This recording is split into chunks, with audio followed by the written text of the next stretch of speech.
Greetings programs, Burnt Out Gamer here, and I am back again, and this time we're going to be talking about aliens. And we're going to be talking about the Predator, which I guess is an alien, but we're going to be talking about them both together in Super Nintendo's Alien vs. Predator, and whether it's worth our time. So let's get into it.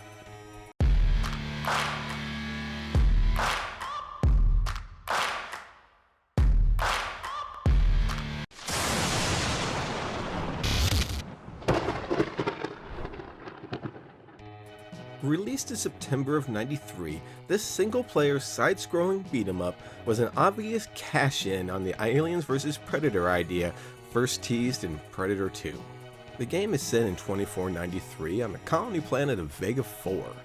While doing construction, the colonists stumble across a dormant alien hive and awaken it, which causes everything to go off the rails. The colonists then send out a distress call, which catches the attention of the Predators, who then come in search for the ultimate hunt, setting up Alien vs. Predator.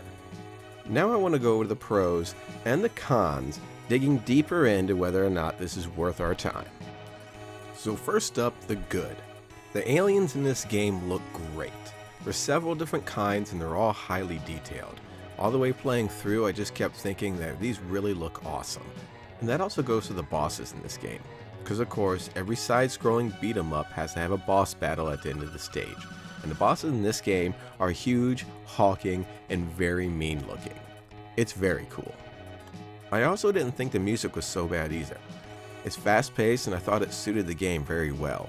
It kinda has this eerie, alien feel to it, which of course goes perfectly with this game.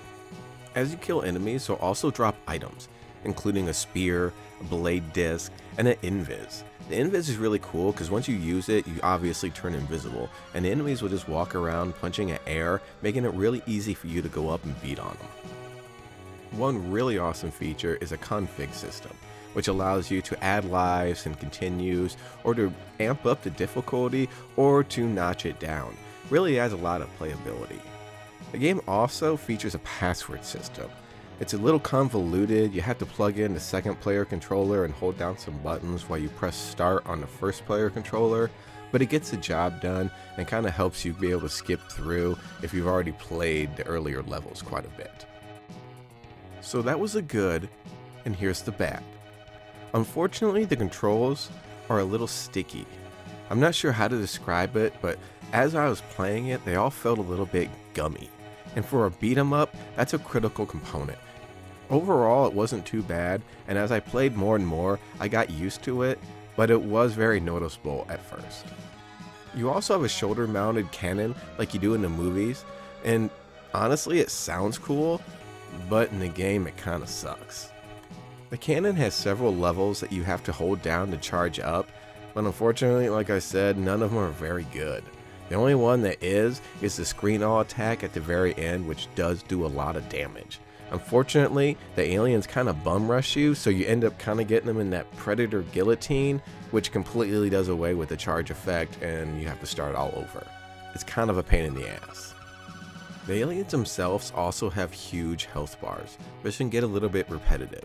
You beat them up, they get knocked off screen, you stand there, you wait for them to come back, you beat on them some more. I often prefer them having smaller health bars and maybe more enemies. I don't know, it helps keep the action a little bit more varied, I think. The last one I figured I'd put under both pros and cons. It's the backgrounds. Some of the backgrounds look truly awesome. They have dynamic features such as water running or water dripping from pipes or light swinging in the background. It's really cool looking and really adds to the atmosphere. Some of the other ones look horrible. I think they tried to make it look eerie and dark, so they just made it super dark, and pretty much you can't see anything, and it adds nothing.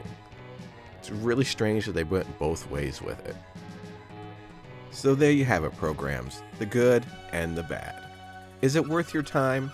For me personally, I'd say yes. I love side-scrolling beat-em-ups, and this one is no different. Is it a bit of a slog at some time?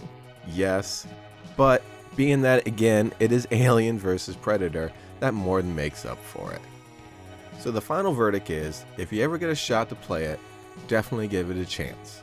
And if you enjoyed the video, force push that like button, hit the sub, and as always, remember to be excellent to each other, programs.